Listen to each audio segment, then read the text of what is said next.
آیت سن کر آپ نے اندازہ لگا لیا ہوگا کہ آج ہم جس عظیم ہستی کے بارے میں بات کرنے جا رہے ہیں ان کا نام حضرت ابراہیم علیہ السلام ہے۔ یہ وہ ابراہیم کہ جن کو اللہ رب العالمین نے تمام پیغمبروں کا والد قرار دیا ہے، جنہیں توحید پرستوں کا امام قرار دیا گیا ہے۔ یہ وہ نبی کہ محمد رسول اللہ صلی اللہ تعالی علیہ وسلم کی طرف اللہ رب العالمین نے وحی کی ان اتبع ملت ابراہیم حنیفا، کہ اے محمد رسول اللہ صلی اللہ علیہ وسلم آپ دین ابراہیمی کی پیروی کیجئے، جو طور طریقہ ابراہیم علیہ السلام لے کر کے آئے ہیں آپ بھی اس پر عمل کریے اور اپنی امت کو بھی اس کی دعوت دیجئے۔ اسی طریقے سے آپ دیکھیں وہ عظیم ہستی ہے کہ ہر فرقہ، ہر جماعت اس عظیم ہستی سے اپنا تعلق جوڑنے کی کوشش کرتی ہے۔ یہودی ہو تو یہودی کہتے کہ ابراہیم ہمارے ہیں، عیسائی کہتے ابراہیم ہمارے ہیں، اور دیگر مشرکین مکہ بھی دعویٰ کیا کرتے تھے کہ ہم ابراہیم علیہ السلام کے پیروکار ہیں۔ لیکن قرآن نے جواب دیا کہ ابراہیم کے اصل پیروکار کون ہیں؟ جو ان پر ایمان لاتے ہیں اور حقیقی معنوں میں ان کی اتباع اور پیروی کرتے، ان کی باتوں کو مانتے۔ وہ کون ہیں؟ ھذا النبی والذین آمنوا۔ تو یہ ابراہیم علیہ السلام کے سب سے زیادہ حقیقی یا قرابت دار یا ان سے قربت پانے والے کون ہیں؟ یہ نبی یعنی محمد رسول اللہ صلی اللہ علیہ وسلم ہیں اور ان پر ایمان لانے والے۔ یہ نہیں کہا کہ وہ صحابہ ہیں، بلکہ کہا کہ جو بھی ان پر ایمان لائے گا قیامت کی صبح تک وہ اگر صحیح معنوں میں دین ابراہیمی کا اتباع کرنے والا ہے، پیروی کرنے والا ہے، تو وہ حضرت ابراہیم علیہ السلام سے اپنا تعلق جوڑنے کا حقدار ہے۔ اسے حق ہے، وہ کہہ سکتا ہے کہ میں نے اللہ کی توحید کو مانا ہے، میں خود بھی شرک سے، کفر سے اپنے آپ کو میں نے بچایا ہے، اپنی اولاد کو بچایا ہے، اس وجہ سے میں ابراہیم علیہ السلام کا قریبی ہوں۔ تو وہ ابراہیم علیہ السلام کا آپ دیکھیں یہ وہ عظیم نبی ہے کہ ان کی زندگی کے مختلف پہلو ہیں، الگ الگ پہلو پر آپ بات کر سکتے ہیں، اس کو سمجھ سکتے ہیں۔ اگر آپ قرآن مجید بالخصوص ان صورتوں کا مطالعہ کرے جس میں اللہ رب العالمین نے حضرت ابراہیم علیہ السلام کی زندگی پر روشنی ڈالی ہے، سورہ ابراہیم کو آپ پڑھ لیجیے۔ سورہ ابراہیم کے اندر ان کے نام پر سورت کا نام رکھا گیا ہے، اور اس میں اللہ رب العالمین نے ابراہیم علیہ السلام کی مختلف قربانیوں پر، ان کی زندگی کے مختلف پہلوؤں پر بات بھی اللہ رب العالمین نے فرمائی ہے۔ تو آج ایک پہلو جو ہمارے سامنے ہے ابراہیم علیہ السلام کی حیات طیبہ کا، وہ اس صورت میں ہے کہ انہوں نے اپنی اولاد کی تربیت کیسے کی، یا کہ ابراہیم علیہ السلام توحید کے امام، وہ اپنی اولاد کی تربیت کے تعلق سے کتنے تیار تھے، اولاد کو وہ کیا سمجھتے تھے، اولاد کو انہوں نے اللہ کے مقابلے میں کیسی نعمت قرار دیا ہے۔ ان تمام باتوں پر انشاءاللہ تعالی آج کے خطاب میں بات کی جائے گی۔ سب سے پہلے میرے بھائیو دوستو آپ یہ جانیں کہ ابراہیم علیہ السلام نے ایک باپ ہونے کی حیثیت سے ایک باپ بننے کی خواہش ان کے اندر جو تھی، ہم اور آپ جانتے ہیں کہ اللہ تعالیٰ نے تقریباً 100 سال تک ان کو اولاد کی نعمت سے محروم رکھا۔ ان کو اولاد نہیں تھی، ان کی بیوی بوڑھی ہو چکی تھی، یہ بھی بوڑھے ہو گئے تھے، بال پک چکے تھے، لیکن اس حالت میں بھی اللہ پر توکل، اللہ پر بھروسہ اور اولاد جیسی نعمت ملنے کی طرف اس بوڑھے دل میں پنپ رہی تھی۔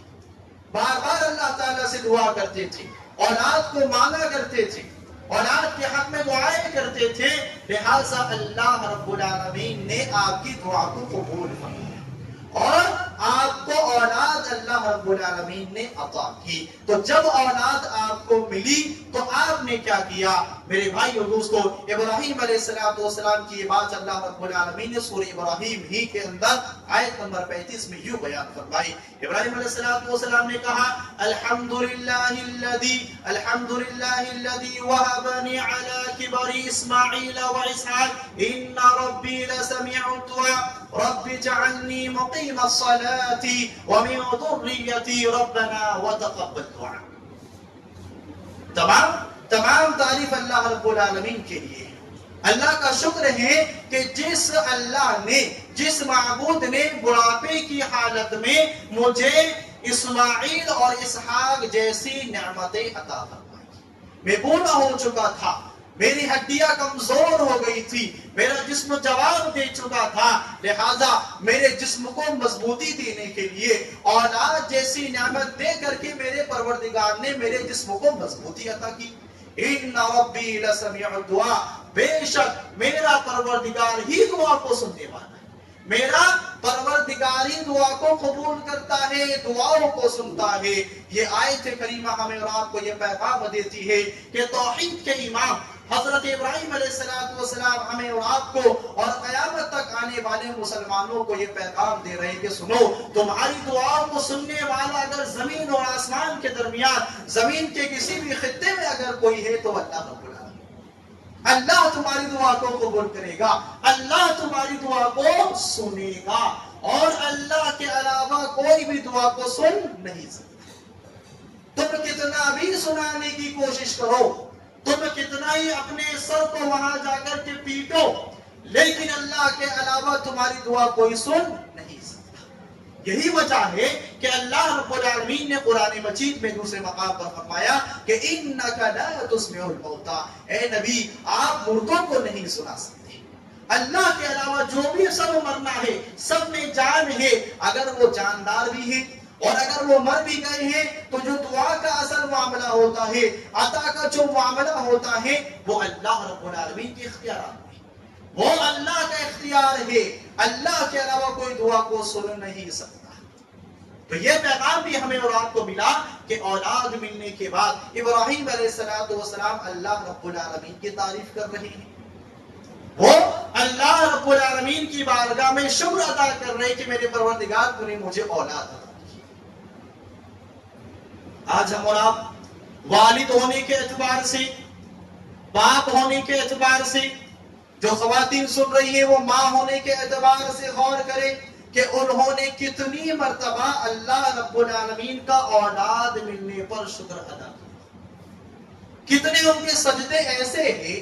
کتنی نمازیں ان کی ایسی ہیں، کتنی دعا کا وقت ان کا ایسا ہے جس میں انہوں نے اپنے ہاتھوں کو اٹھا کر کے اللہ تعالیٰ کی بارگاہ میں شکر ادا کیا ہو کہ اے میرے پروردگار تو نے مجھے اولاد جیسی نعمت نوازی ہے، لہذا اس نعمت کے ملنے پر ہم تیرا شکر ادا کریں. آج کے والدین غور کریں ابراہیم علیہ السلام کی اس تربیت پر کہ وہ اپنی اس نعمت جو اولاد کی شکل میں اللہ نے ان کو دیا ہے، ایک نبی ہونے کے باوجود بھی، بخشے بخشائے ہونے کے باوجود بھی، اور تمام نبیوں کے والد ہونے کے باوجود بھی اللہ رب العالمین کا شکر ادا کر رہے ہیں. بلکہ افسوس کے ساتھ یہ دیکھا جاتا ہے کہ کئی والدین ایسے ہیں کہ جب اولاد مل جاتی ہے تو اولاد جب غلطیاں کرتی ہیں تو اولاد کے حق میں دعا کرنے کے بجائے وہ اپنی اولاد کو بددعائیں دیتے ہیں، اپنی اولاد کو برا بھلا کہتے ہیں، ان کی ہلاکت و بربادی کی باتیں کرتی ہیں. بہت سی مائیں ایسی ہیں، کوئی بات ان کے مزاج کے خلاف ہو جائے، بیٹا کوئی کام ایسا کر جائے، فوراً وہ اپنی زبان سے بددعائی کلمات کو نکال دیتی ہے، اور پھر جب وہ اولاد اس بددعا کا شکار ہو جاتی اور اس کو جب بھاری بھرکم نقصان ہوتا ہے تو یہی مائیں ماتم کرتی ہے، سوگ مناتی ہے اور مزید اللہ رب العالمین کو ناراض کرتی ہے. لہٰذا میرے بھائیو دوستو، اگر آپ والدین ہیں، اللہ کے لیے کبھی بھی اپنی اولاد کے حق میں بددعا جیسے کلمات ہرگز نہ کریں، اس لیے کہ والدین کی دعا کو اولاد کے حق میں اللہ رب العالمین جلدی قبول کرتا ہے. نہ جانے آپ کوئی بات ایسی اپنی زبان سے ادا کریں اور وہ دعا کے قبول ہونے کا وقت ہو اور آپ کی بددعا آپ کی اولاد کے حق میں اللہ قبول کر لے تو آپ کی اولاد کہیں نہ کہیں نقصان اٹھا سکتی ہے. آج دیکھیں جو بہت سے بیڑی اولاد ہوتی ہے، نافرمان اولاد ہوتی ہے، آج ان کے نقصان ہونے میں کہیں نہ کہیں ان کے ماں باپ، ان کے والدین کی بددعا کا اثر ہے. لہٰذا اگر اولاد دل دکھانے والی تکلیف دینے والی بھی ہے تو اس پر تو مزید اللہ رب العالمین کا شکر ادا ہو، اللہ رب العالمین کا مزید اس بات سے دعا کرنی چاہیے، اللہ کے قریب ہونا چاہیے کہ اے میرے پروردگار تو میری اولاد کی اصلاح فرما۔ کہ جب ابراہیم علیہ السلام اولاد ملنے پر، نیک اولاد ملنے پر اللہ کا شکر ادا کر رہے ہیں، تو اگر کس کی اولاد اگر بگڑ جائے، غلط راستے پر اگر وہ لگ جائے، نشہ جیسے کاموں میں اگر وہ لگ جائے، گندے کاموں میں اگر وہ لگ جائے، تو ایسے ماں باپ کی اور ذمہ داری بڑھ جاتی ہے کہ وہ اللہ کے قریب ہو کر کے اپنی اولاد کے حق میں دعا کرتے رہے۔ مزید اسی آیت میں اللہ رب العالمین نے آگے ابراہیم علیہ السلام کی دعا کو بیان فرمایا، کہا رب اجعلنی مقیم الصلاة ومن ذریتی ربنا وتقبل دعا۔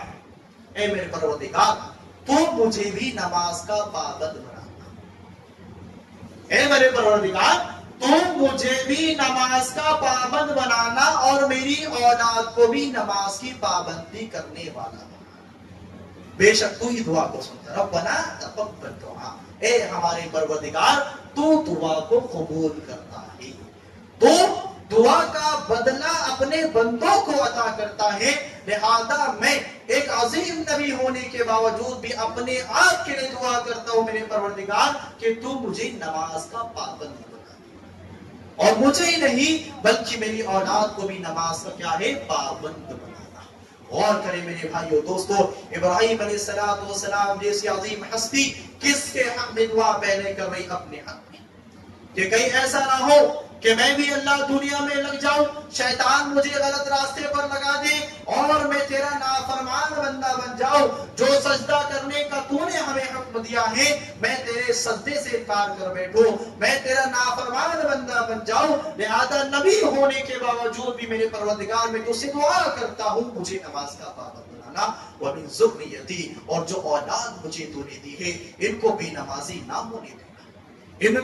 ان سے سجدوں کی توفیق نہ چھیننا، ان کو بھی اپنی بارگاہ میں سجدہ کرنے کی طاقت دینا، ان کو سجدہ کرنے والا بنانا، تیرے سامنے جھکنے والا بنانا، سر خم تسلیم کرنے والا بنانا۔ یہ دعا ابراہیم علیہ السلام کر رہے ہیں۔ آج والدین بھی اس آیت پر غور کریں، سوچیں کہ کتنے والدین ایسے ہیں جو اپنی اولاد کے حق میں اللہ تعالیٰ سے دعا کرتے ہیں کہ اے میرے پروردگار میری اولاد کو نماز کا پابند بنا۔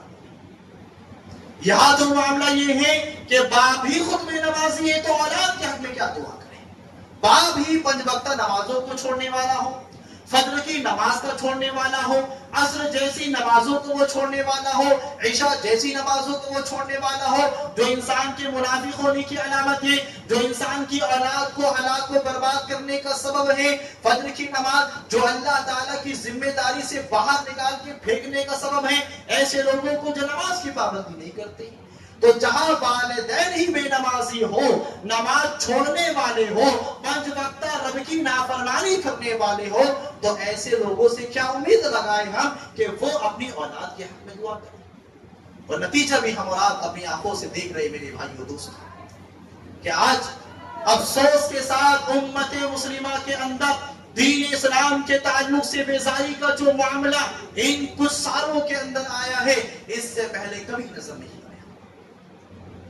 آج ماں باپ کا معاملہ یہ ہے کہ اگر بچہ ایک ٹائم کوچنگ کلاس نہیں جاتا ہے، ماں باپ دن بھر اس کے پیچھے لگ جاتے ہیں، اس کو ڈانٹ پھٹکار لگاتے ہیں، اس کو مارتے ہیں کہ آج تو نے کوچنگ کلاس اٹینڈ کیوں نہیں کی، تو آج فلاں ٹیوشن کلاس کیوں نہیں گیا۔ ہم پیسہ لگاتے ہیں، ہم محنت کرتے ہیں، ہم فیس بھرتے ہیں، اس طرح کی باتیں کر کے والدین اپنی اولاد کی دنیا کو بنانے میں لگے، لیکن وہی اولاد فجر کی نماز چھوڑ کر کے بستر میں پڑی ہے، اپنی آخرت کو برباد کر رہی ہے، رب کی ذمہ داری سے وہ اولاد باہر جا رہی ہے، رب کا نافرمان وہ بیٹا وہ بیٹی بن رہی ہے، لیکن ماں باپ کو کوئی فکر نہیں۔ بلکہ اگر ایسی اولاد کو اگر نماز کے لیے بلایا جائے تو ماں باپ کے بہانے ہوتے ہیں کہ ہمارے بچہ تھک گیا ہے،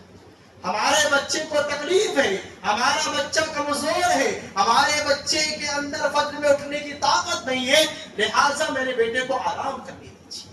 اللہ اکبر، کیسے ماں باپ ہیں کہ آپ اس آرام کے چکر میں خوشی خوشی آپ اپنی اولاد کو ہمیشگی والی جہنم کے حوالے کر رہے ہیں اور تمہیں کوئی فکر نہیں،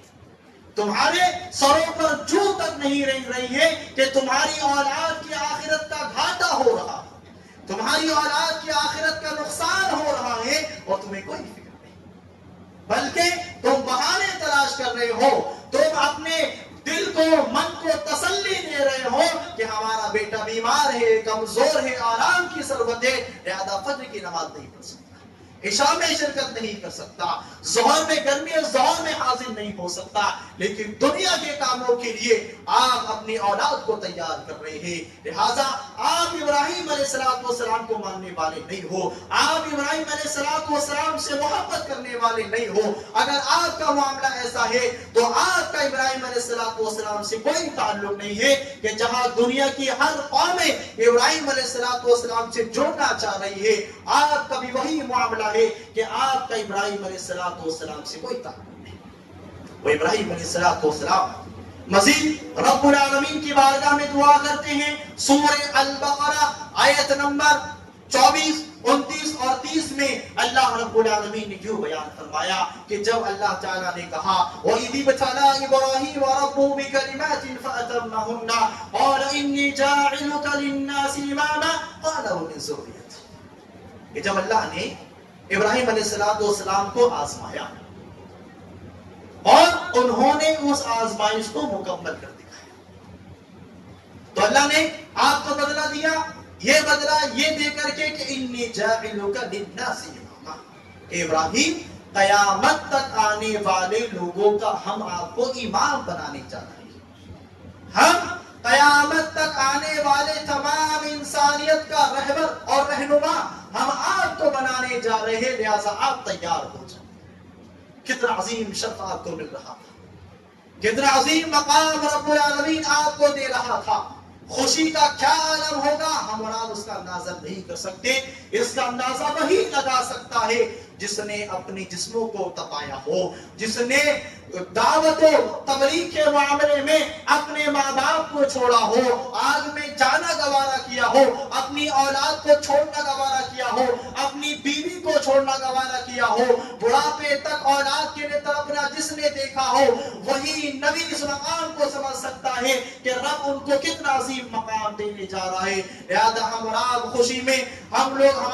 ہماری عقل گھوم جاتی ہے، ہمارے سوچنے کی صلاحیت ختم ہو جاتی ہے، لیکن وہ اللہ کے نبی ابراہیم علیہ السلام ایسی خوشی کے عالم میں کیا کہتے ہیں، وَمِن ذُرِّيَّتِي، اے میرے پروردگار میری اولاد کو بھی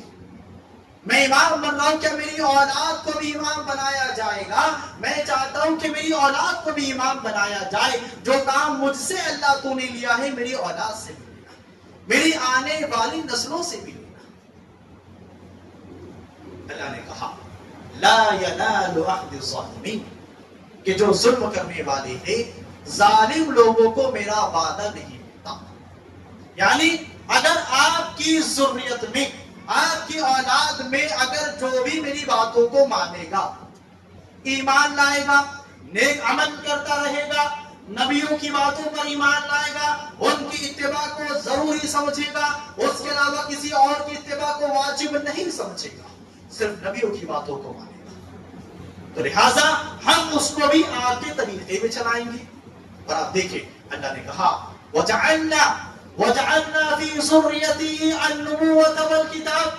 کہ جب ابراہیم علیہ السلام نے اپنی اولاد کی فکر کی، امامت کے لیے فکر کی، تو اللہ تعالیٰ نے کیا کہا، تو ہم نے ابراہیم علیہ السلام کی اولاد میں نبوت کو اور کتاب کو رکھ دیا، یعنی اس فکر کا نتیجہ یہ ہوا میرے بھائیو دوستوں کہ ہم اور آپ اس کا اندازہ نہیں لگا سکتے ہیں کہ اللہ تعالیٰ نے جتنے بھی نبی آپ کے بعد بھیجے، اللہ تعالیٰ نے جتنی بھی کتابیں نازل فرمائی ابراہیم علیہ السلام کے بعد، اس دعا کا اثر وہ ہوا کہ تمام کے تمام نبی اللہ تعالیٰ نے حضرت ابراہیم علیہ السلام کی نسل سے جانا، حضرت اسحاق جو ان کی اولاد تھی ان کے بیٹے سے اللہ تعالیٰ نے نبیوں کا ایک عظیم سلسلہ جاری و ساری کیا اور کتاب دی، آسمانی کتابیں اللہ تعالیٰ نے اس نسل میں بھیجے گئے نبیوں کو اللہ تعالیٰ نے عطا فرمائی. صرف ایک نبی جو انہی کی اولاد سے ہے اور انہی کی دعا کا اثر ہے, انہی کے فکر کا اثر ہے کہ آج ہمیں اسماعیل علیہ السلام کی نسل سے محمد رسول اللہ صلی اللہ علیہ وسلم.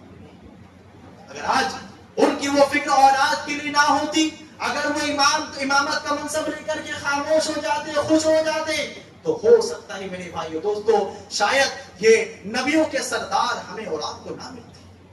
یہ آخری نبی محمد رسول اللہ صلی اللہ علیہ وسلم ہمیں اور آپ کو نہ ملتے. لہٰذا اگر ہمیں اور آپ کو محمد رسول اللہ صلی اللہ علیہ وسلم ملے ہیں تو یہ ابراہیم علیہ السلام کی فکر کا اور ان کی دعا کا اثر ہے. اللہ کے رسول صلی اللہ علیہ وسلم کہا کرتے تھے, لوگوں میں اپنے باپ ابراہیم کی دعا اور حضرت عیسیٰ علیہ السلام کی بشارت ہوں اور میں اپنی والدہ کا خواب ہوں. یہ بات اللہ کے رسول صلی اللہ علیہ وسلم وقتاً فوقتاً اپنے صحابہ کرام سے کیا کرتے تھے. بات یہ تھی نماز کی پابندی, صحیح راستے پر چلانے کے لیے اولاد کی فکر. اب آپ دیکھیے جو ہمارا اہم ہے, ہمارا اہم نقطہ ہے, اور اس کو آخر میں بیان کرنے کا مقصد یہ ہے کہ ہمارے جو نیک لوگ ہیں, جو ہمارے متقی پرہیزگار لوگ ہیں, جو ایمان کے منبر پر چڑھنے کے بعد آتے ہیں, ان کو سمجھایا جائے.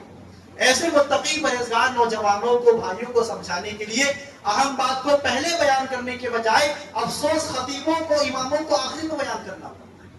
تاکہ جو نمازوں میں تاخیر سے آ رہے ہیں کہیں وہ اس اہم نقطے کو سمجھ لیں اور اپنی اصلاح کریں. لہذا بڑا افسوس ہوتا ہے میرے بھائیو دوستو, اللہ کے رسول صلی اللہ علیہ وسلم نے جمعے کا مقام و مرتبہ کیا بتایا, جمعے کی عظمت آپ کو کیا بتائی ہے, مسلمان اس کو جانتا ہے. لیکن اس کے باوجود بھی امام خطیب کے منبر پر چڑھنے کے آنے کے بعد مسلسل یہ معاملہ کر رہے, اس بات کی دلیل ہے میرے بھائیو دوستو کہ آپ اللہ کے رسول صلی اللہ علیہ وسلم کی باتوں کو اہمیت نہیں دے رہے. آپ رسمن, آپ عادتن ایک سماج میں جو ریت چل رہی ہے اس پر آپ عمل کر رہے ہیں. تو لہذا ایک اہم نقطہ اولاد کی تربیت کے تعلق سے ابراہیم علیہ السلام نے ہمیں اور آپ کو, تمام انسانوں کو یہ دیا ہی کہ ابراہیم علیہ السلام نے دعا فرمائی تھی. قال اللہ رب العالمین نے سورہ ابراہیم آیت نمبر 39 کے اندر, ربنا اے ہمارے پروردگار,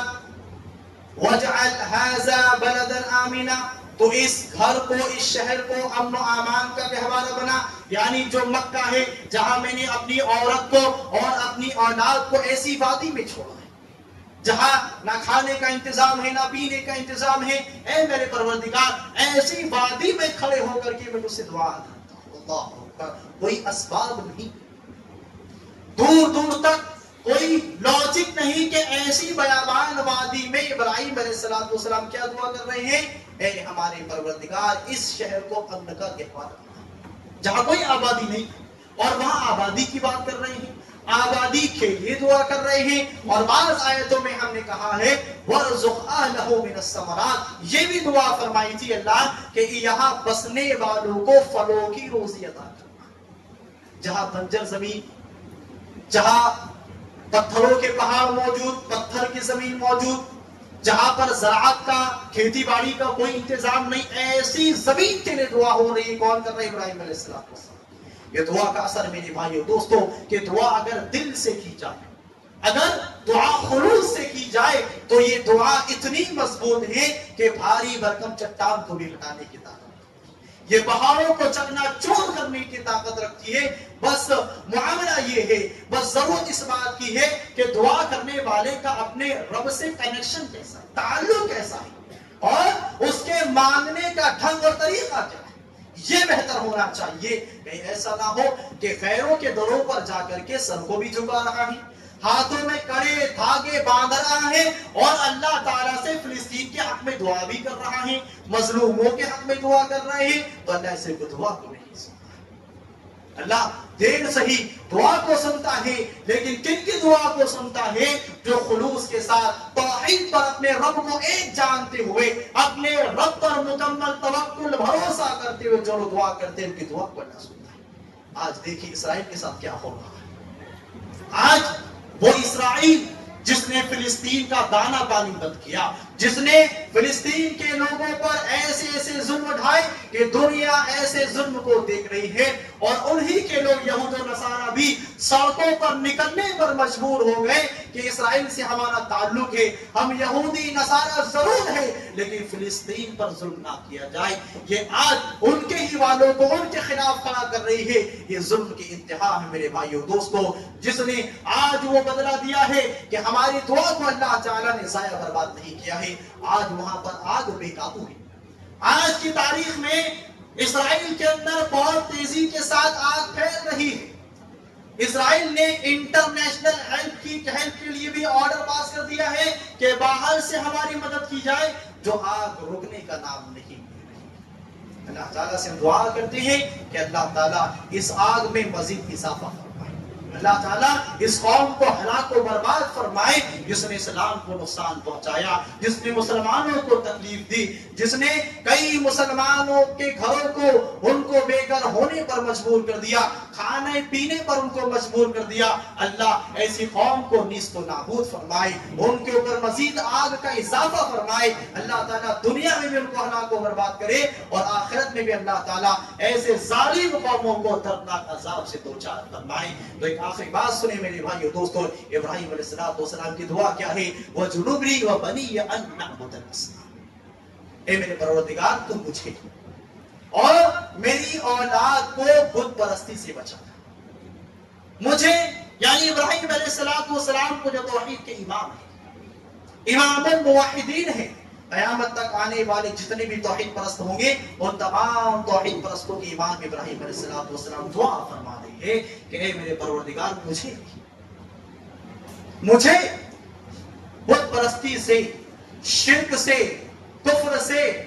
تیرے علاوہ کسی اور کو نفع نقصان کا مالک سمجھنے سے بچانا، اور مجھے ہی نہیں بلکہ میری اولاد کو بھی بچانا۔ میری اولاد کو بھی کیا ہے؟ اس سے بچائے رکھنا، کہیں ایسا نہ ہو میرے پروردگار میری اولاد جس کاموں میں بچ جائے۔ مجھے ڈر ہے، مجھے فکر ہے، لہٰذا ایک نبی ہونے کے ناطے، ایک خلیل ہونے کے ناطے جو مرتبہ صرف اللہ تعالیٰ نے ابراہیم علیہ السلام کو دیا کہ آپ خلیل تھے، اللہ کے جگری دوست تھے، لہذا اللہ کے جگری دوست دعا کر رہے اللہ مجھے اور میری اولاد کو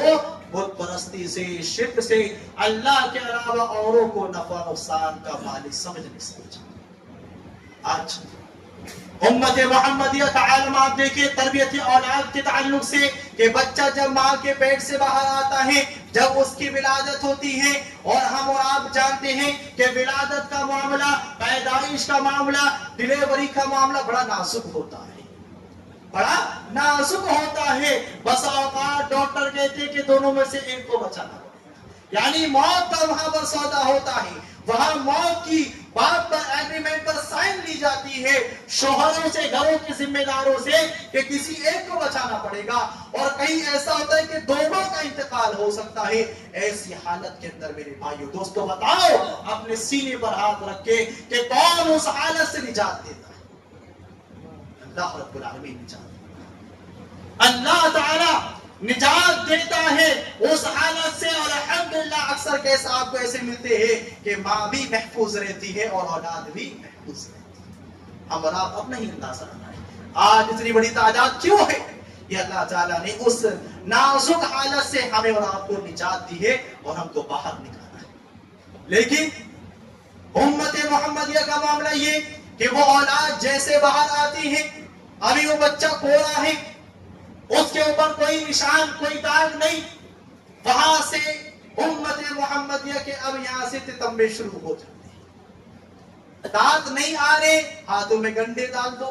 بچہ ضد کر رہا ہے، کالے دھاگے پہنا دو، بچے کو تیار کیا گیا ہے، بچے کے پیشانی کے اوپر کالا تل لگا دیا جائے، کالے تل کی وجہ سے بچے کو نظر نہیں لگے گی۔ آج میرے بھائیوں دوستو